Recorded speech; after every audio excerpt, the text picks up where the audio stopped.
What if I told you there's a house so terrifying, so cursed, that no one dares to step inside?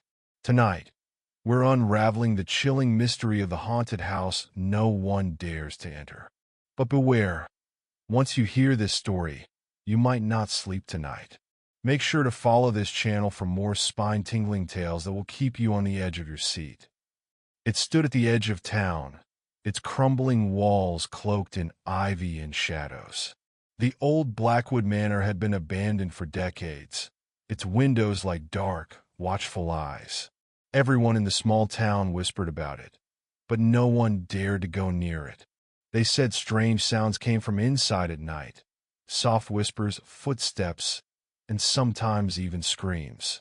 Children told tales of glowing red eyes in the windows, and older folks spoke of people who went in but never came out.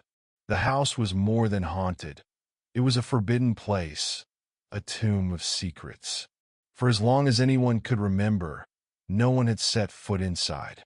That is, until a group of teenagers decided they needed to prove something to themselves, to each other, and maybe even to the house. Sam, a fearless and headstrong 17-year-old, was the leader of the group. His friends, Ben, Lucy, and Emma, weren't as bold, but peer pressure and curiosity pulled them in. It was supposed to be a simple dare. Enter the house, take a few pictures, and leave. Easy. They gathered outside the gate one cold October evening, the wind howling through the trees.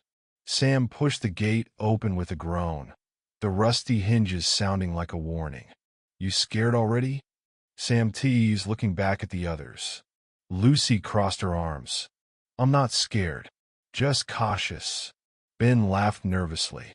"Cautious is smart. I mean, it's just an old house, right?" Emma didn't say much. She just stared at the house, her gut churning. She could feel it, a heaviness in the air, like the house was alive and waiting for them. They stepped onto the overgrown path, their flashlights cutting through the dark. The front door loomed ahead, its wood warped and cracked. Sam didn't hesitate. He pushed it open, and the sound echoed like a scream through the empty halls. Inside, the air was thick with the scent of decay, and something else, something metallic and bitter. Dust hung in the air, swirling in the beams of their flashlights. The house was deathly quiet, but it felt alive, as if it were watching them. "All right," Sam said, his voice a little too loud. "Let's split up, take pictures of whatever looks creepy, and meet back here in 10 minutes. Emma grabbed his arm. "Are you crazy? Splitting up is the worst thing we could do." Sam grinned, though even he seemed uneasy. "Come on, it's just a house. What's the worst that could happen?" They reluctantly separated, their footsteps creaking on the rotting floorboards. Emma stayed near the front door, her hands trembling as she took pictures of the peeling wallpaper and broken furniture. She felt the weight of the house pressing down on her, each creak and groan making her jump. Ben ventured into the kitchen, where cobwebs draped over rusted pots and a table covered in dust. He shivered, feeling like someone was standing behind him, but every time he turned around, there was nothing.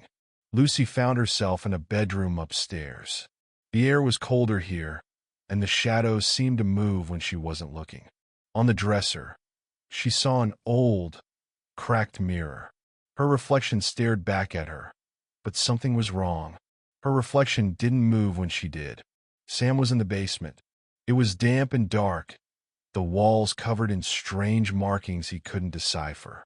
He felt invincible, convinced this was just another urban legend blown out of proportion. But then he heard it, a whisper, faint and chilling. "Get out." If you're as hooked on this story as we are, don't forget to follow our channel.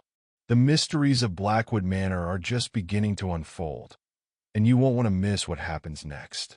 Sam froze, his flashlight shaking in his hand. "Who's there?" he called, his voice cracking. The whisper came again, louder this time. "Leave now." Sam ran back upstairs, his heart pounding.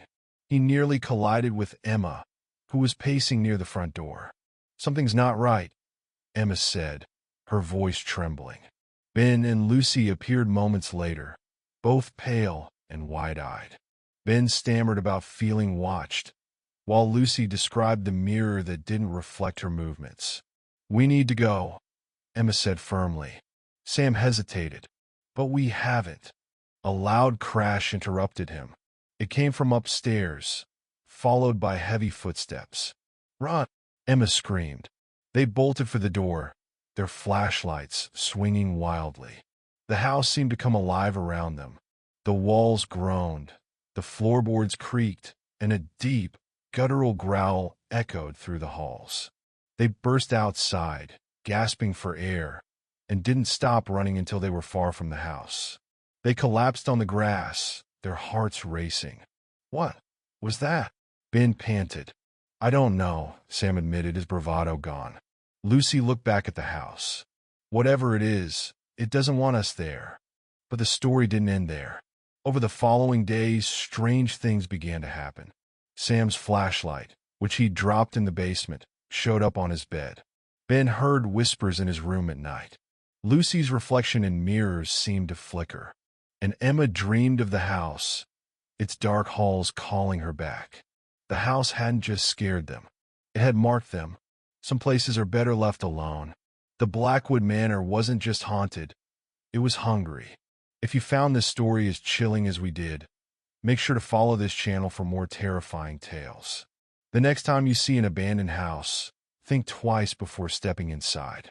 You never know what might be waiting for you.